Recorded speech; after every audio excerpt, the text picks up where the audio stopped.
नमस्कार, मैं सचिन कुमार आप सभी का आपके ही अपने चैनल इंग्लिश एक्सपर्ट में हार्दिक स्वागत करता हूं। आज मैं लेकर आया हूं इंग्लिश की एक स्टोरी जिसका टाइटल है the lioness learns A lesson. The lioness में होता है शेरनी, लर्न्स में सीखती है, लेसन यानी एक पाठ। अब यहाँ पर टाइटल शेरनी एक पाठ सीखती है क्यों दिया गया, चलिए पढ़ते हैं। स्टोरी से बहुत सारे नए नए वर्ड की मीनिंग, ग्रामर, टेंस सभी चीज़ों को सीखने को मिलता है और साथ ही साथ मोरल भी मिलता है। तो स्टोरी देखते रहिए और पढ़ते रहिए, इंग्लिश को सीखते रहिए। तो चलिए स्टोरी को पढ़ते हैं और इंग्लिश को समझने का प्रयास करते हैं। तो स्टोरी का title lioness learns A lesson. The lioness में होता है शेरनी, लर्न्स में सीखती है, लेसन यानी एक पाठ। शेरनी एक पाठ सीखती है। अब यहाँ पे टाइटल क्यों दिया गया, चलिए पढ़ते हैं। Once there was a village. Once means एक बार देयर यहाँ सब्जेक्ट है, इसका अर्थ नहीं होगा। वाज मीन्स था, ए विलेज यानी एक गांव। एक बार एक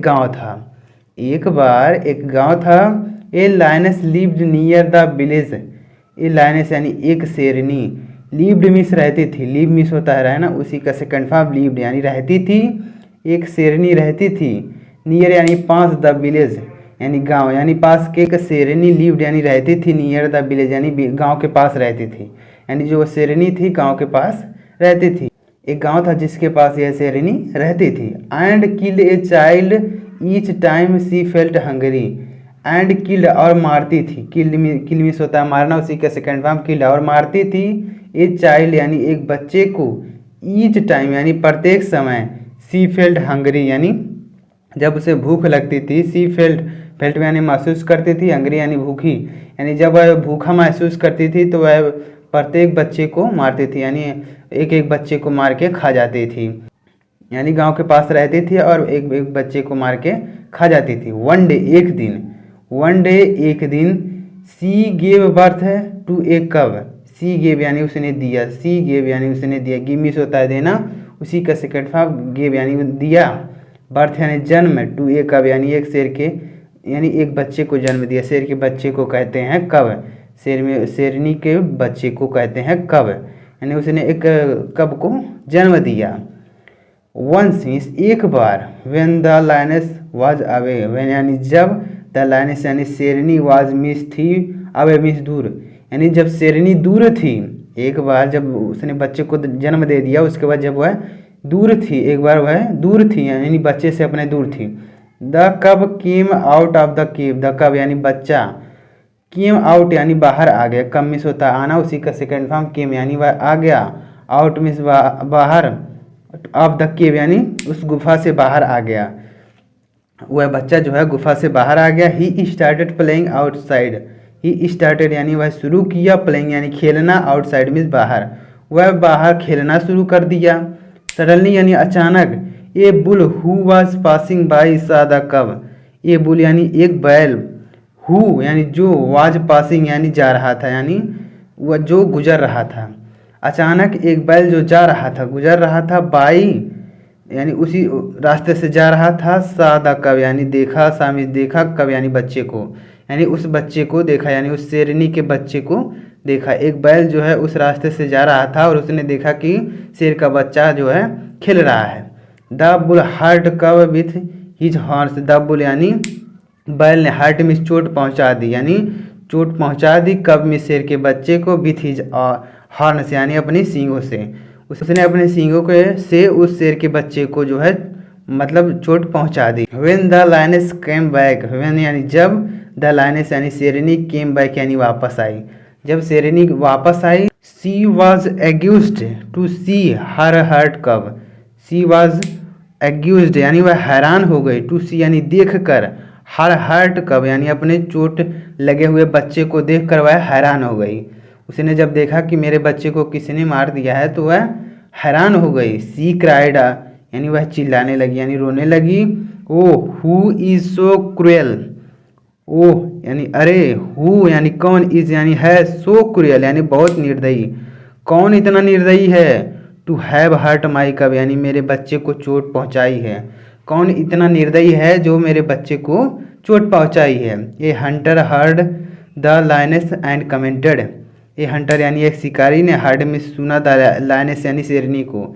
एक शिकारी ने शेरनी को सुना, यानी जब उसको रोते हुए सुना, एंड कमेंटेड और टिप्पणी की और कहा, you have also killed many a child, you have killed यानी तुमने मारा है, यू हैव आल्सो किल्ड तुमने भी मारा है, मैनी ए चाइल्ड यानी बहुत सारे बच्चों को, तुमने भी बहुत सारे बच्चों को मारा है। There mother also wept like this, there mother यानी उनकी माताएं, आल्सो वेप्ट यानी रोई हैं, लाइक दिस यानी तुम्हारे जैसे, यानी उनकी भी माताएं रोई हैं जिनके बच्चे को तुमने मार दिया है, मार के खा गई हो, उनकी माताएं भी तुम्हारी तरह रोई हैं।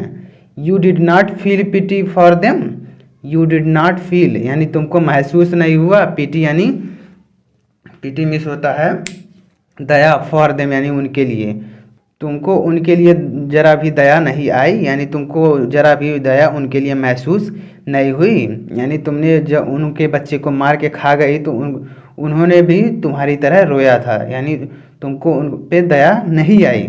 सो why should any one feel pity for you, so यानी इसलिए, वाई शुड एनी वन यानी क्यों चाहिए, वाई शुड एनी वन यानी किसी को क्यों चाहिए, फील पिटी यानी दयालु बने, फॉर यू यानी तुम्हारे लिए, यानी किसी को क्यों चाहिए तुम्हारे लिए दयालु बने, एंड स्पेयर योर चिल्ड्रन और तुम्हारे बच्चे को, और तुम्हारे बच्चे के लिए, यानी तुम्हारे बच्चे और तुम्हारे लिए क्यों कोई दयालु बने, यानी जब तुम किसी पर दया नहीं करती हो तो तुम्हारे लिए कोई दयालु कैसे बने।